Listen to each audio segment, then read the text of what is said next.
আসসালামু আলাইকুম, সবাই কেমন আছেন? আমরা আল্লাহর রহমতে ভালো আছি। আজকে আমি চিকেন কাচ্চি রান্না করব। চিকেন কাচ্চি রান্না করার জন্য একটা পাত্রে চিকেন নেব, তাতে মরিচের গুঁড়া, ধনিয়া গুঁড়া, জিরা গুঁড়া, কাচ্চি বিরিয়ানি মশলা, টক দই, কাঁচামরিচ, তেল সব দিয়ে মেখে রেখে দেব 3 ঘন্টা। 3 ঘন্টা পর ঢাকনা উঠিয়ে কয়লা পুড়িয়ে তাতে একটু ঘি দিয়ে ঢাকনা দিয়ে ঢেকে রেখে দেব কিছুক্ষণ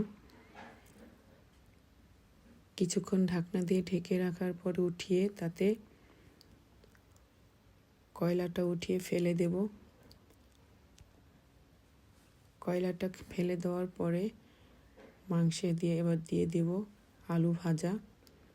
যে আলুটা ভেজে রেখেছিলাম সেই আলুটা সাজিয়ে দিয়ে দেব। আলুটা দেওয়া হয়ে গেলে কাঁচামরিচ দেব। কাঁচামরিচ দেওয়ার পর ধনিয়া পাতা দেব, পুদিনা পাতা দেব, একটু কাচ্চি মশলা দিয়ে দেব আবার উপর থেকে। মশলা দেওয়া হয়ে গেলে পেঁয়াজ বেরেস্তা দেব। পেঁয়াজ বেরেস্তা দিয়ে এবার ভাতটা রান্না করেছি সেই ভাতটা দিয়ে দেব। ভাতটা 60% রান্না করে নিতে হবে। এবার সবগুলো ভাত উপর থেকে দিয়ে দেব। ভাতটা দেওয়া হয়ে গেলে এবার দিয়ে দেব ঘি, একটু বেশি করে ঘি দেব। ঘি দেওয়ার পর একটু আবার কাচ্চি মশলা দিয়ে দেব, বিরিয়ানি মশলা। মশলাটা দেওয়া হয়ে গেলে তাতে দুধ দিয়ে দেব। দুধ দিয়ে একটু ফুড কালার দেব। ফুড কালার দেওয়া হয়ে গেলে ঢাকনা দিয়ে ঢেকে রান্না করব 1 ঘন্টা।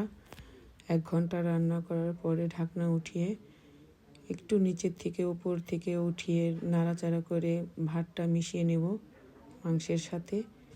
মেশানো হয়ে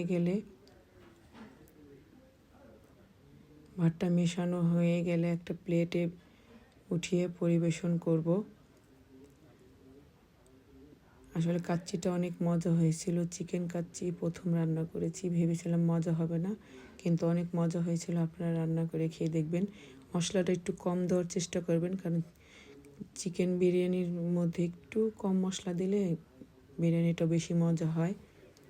কাচ্চিটা অনেক মজা হয়েছে, আমার বাচ্চারা খুব মজা করে খেয়েছে। সবাই ভালো থাকবেন। আল্লাহ হাফেজ। আল্লাহ হাফেজ।